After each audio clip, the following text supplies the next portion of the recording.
But sometimes we lose media, lost media. Then we all go search for media. Lost media, it's not found, it's lost. Lost media. Sometimes it's well known, we all know that it's media. Lost media. We love to search for media, but it's not that media. Lost media. It's lesser known, lost media. Not well known, but it's still lost. Lost media. Lost media. It's lesser known, lost media. Here with Mr. Shaw.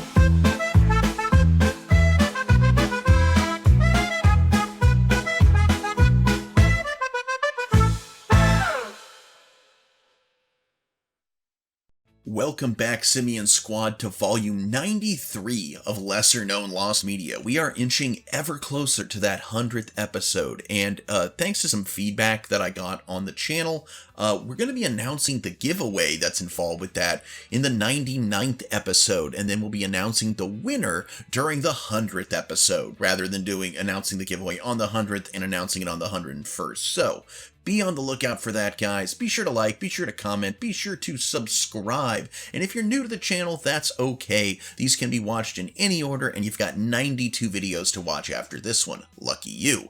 Now, for those of you who aren't aware, how this starts is we start with 4 family-friendly, safe-for-work pieces of lost media that just don't get their time in the spotlight here on YouTube, and then we take a brief break and then end with a much spicier piece. So, with all that being said, let's get started.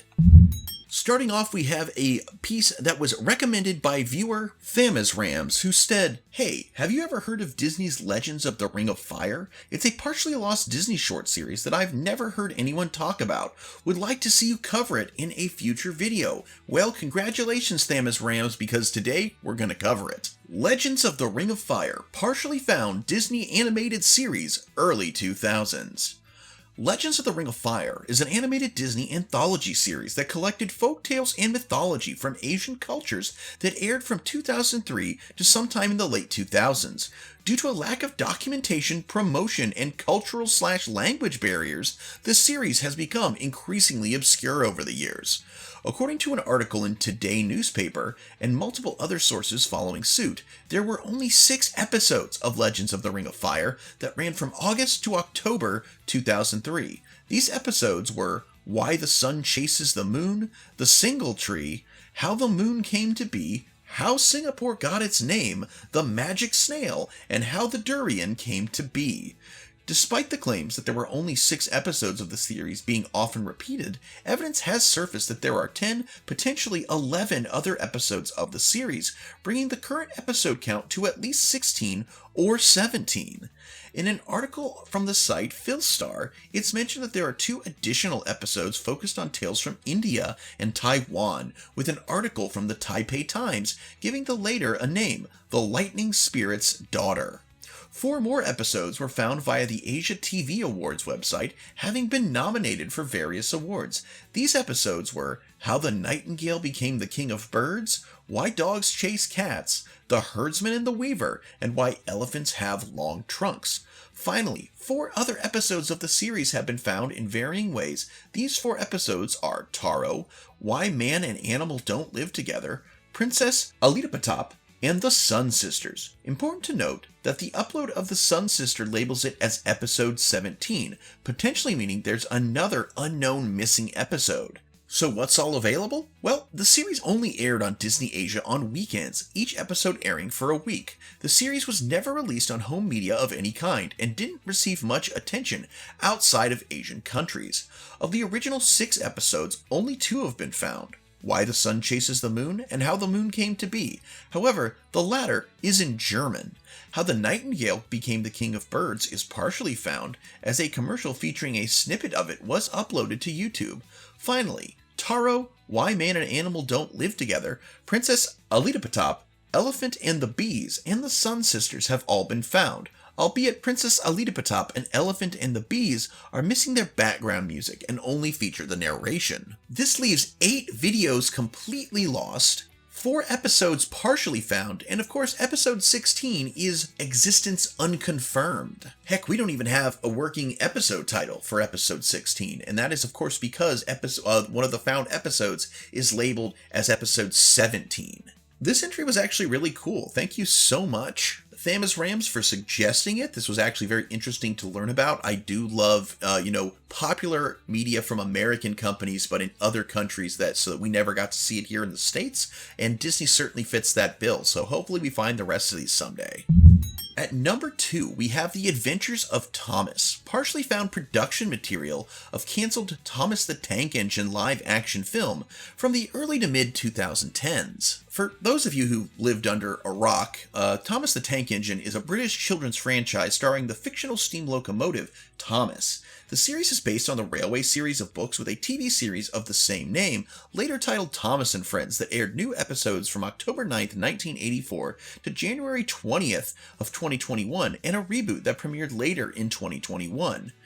The live-action film. In 2009, a live-action film based on the series, titled The Adventures of Thomas, was being developed by Hit Entertainment.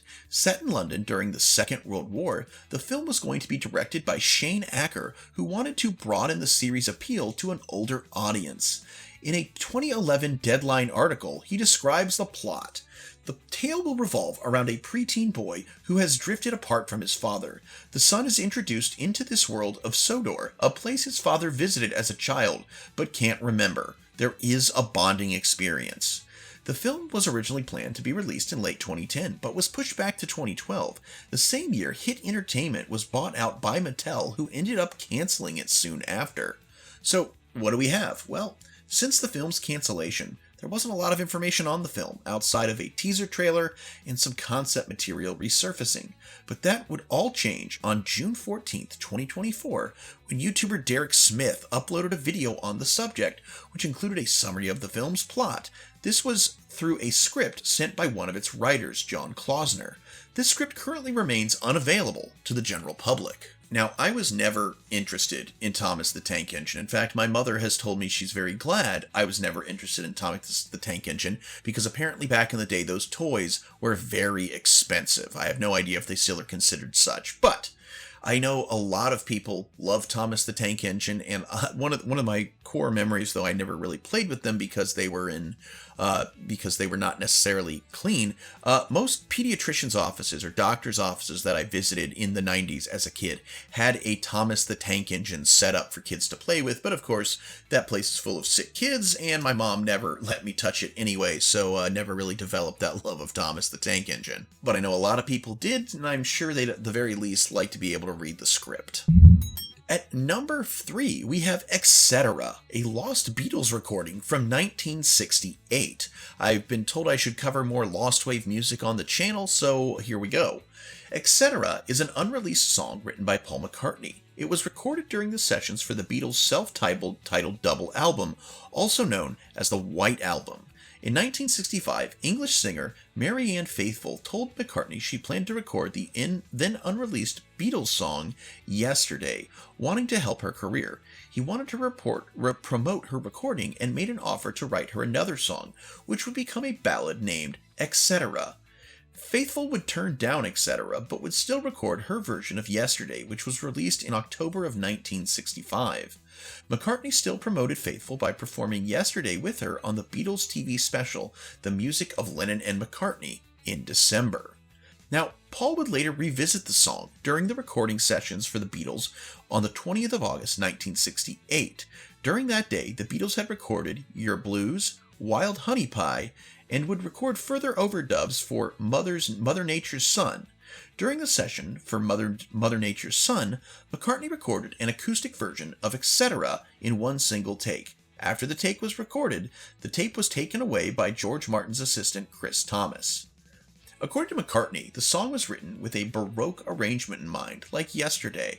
It has also been reported that the recording had lyrics, a bridge, and soft introduction like McCartney's song Here, There, and Everywhere from the Beatles album Revolver. Reports of Etcetera from those who had heard it have varied.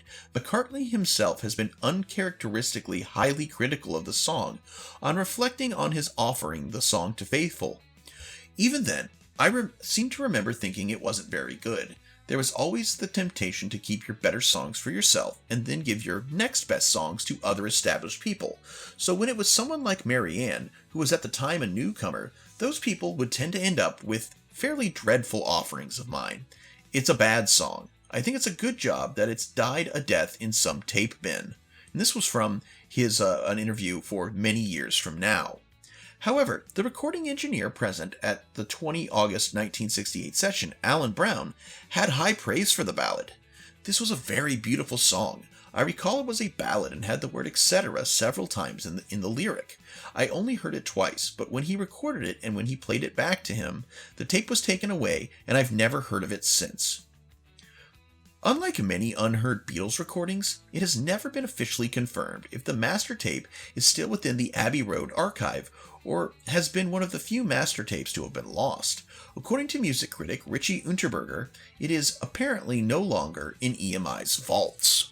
During the 2000s, McCartney worked with HP to have his media archive cataloged.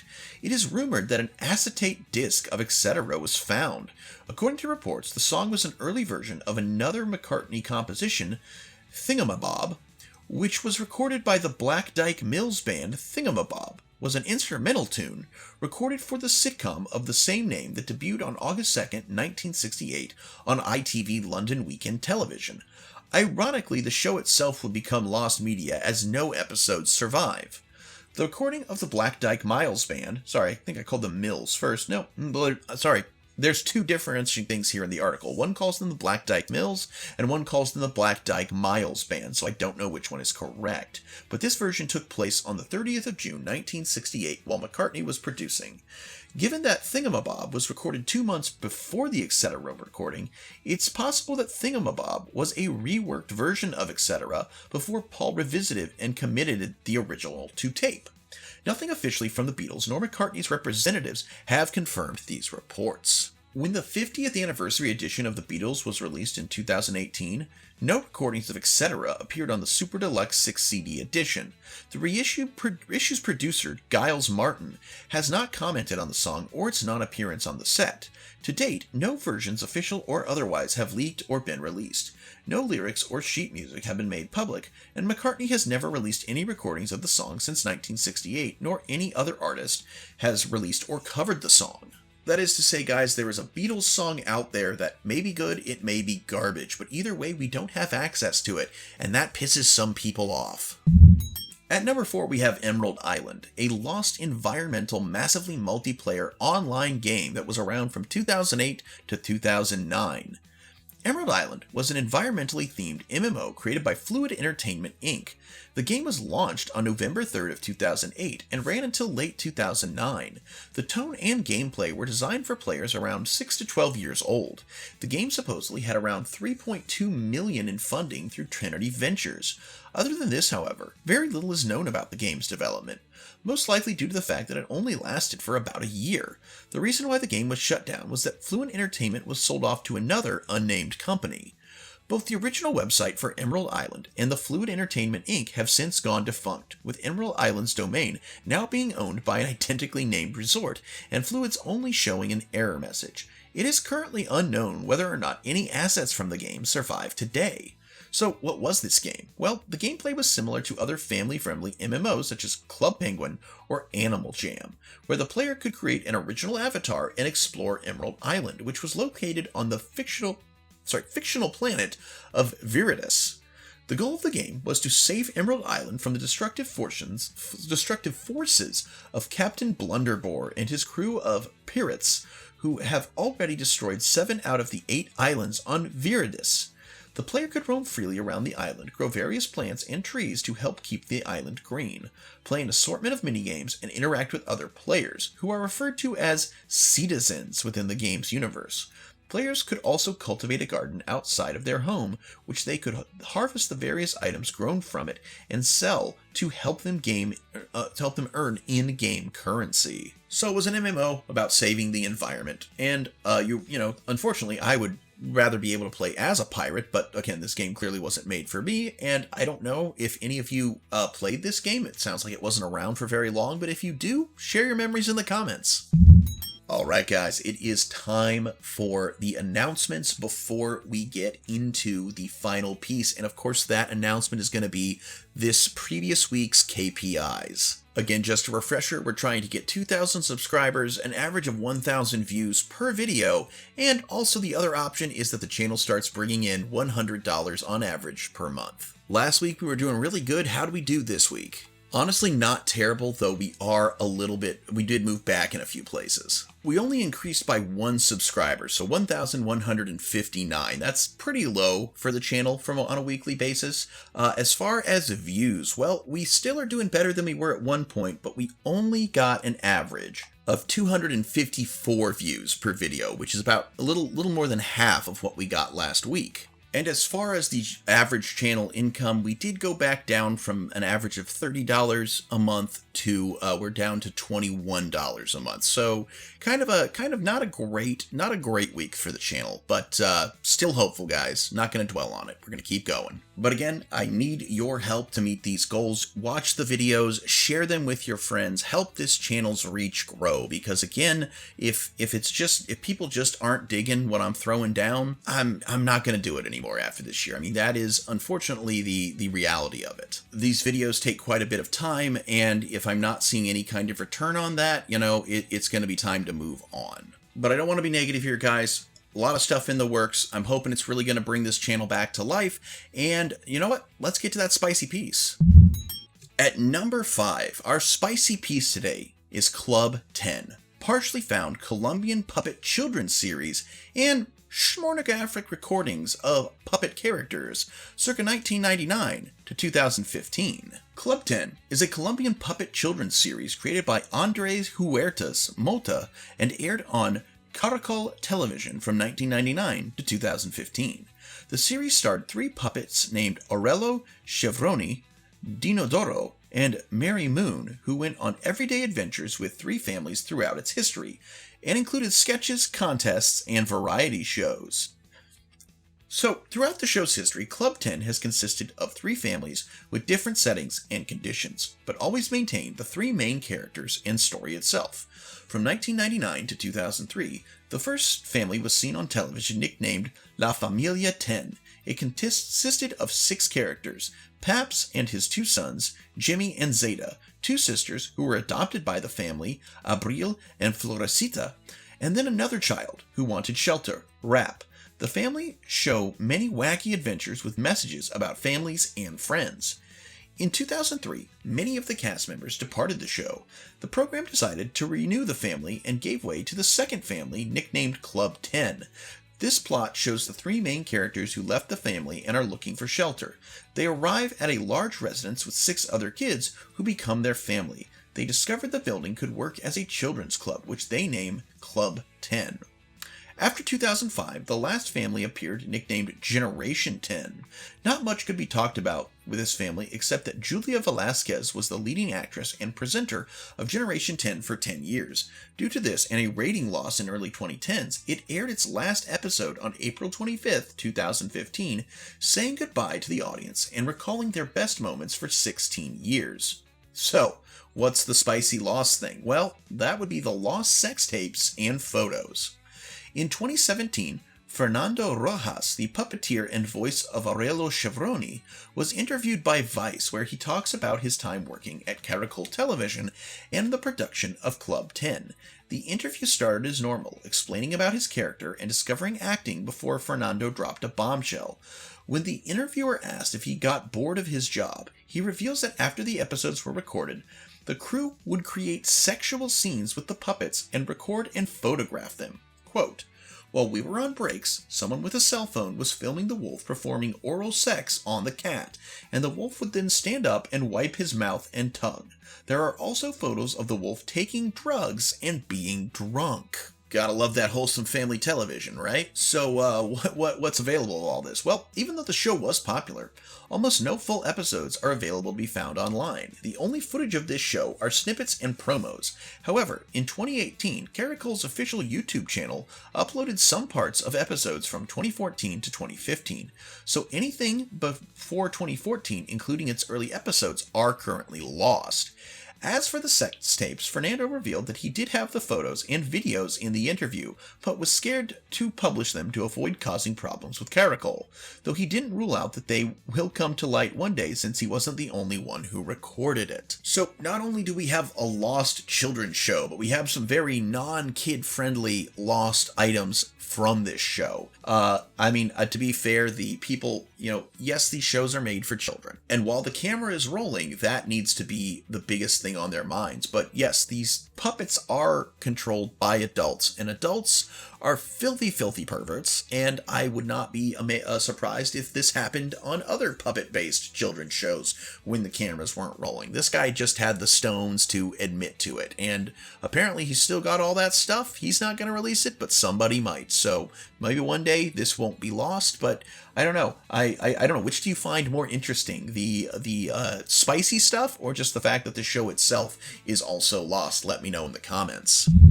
And that's our show, guys. Thank you so much for being with me here today.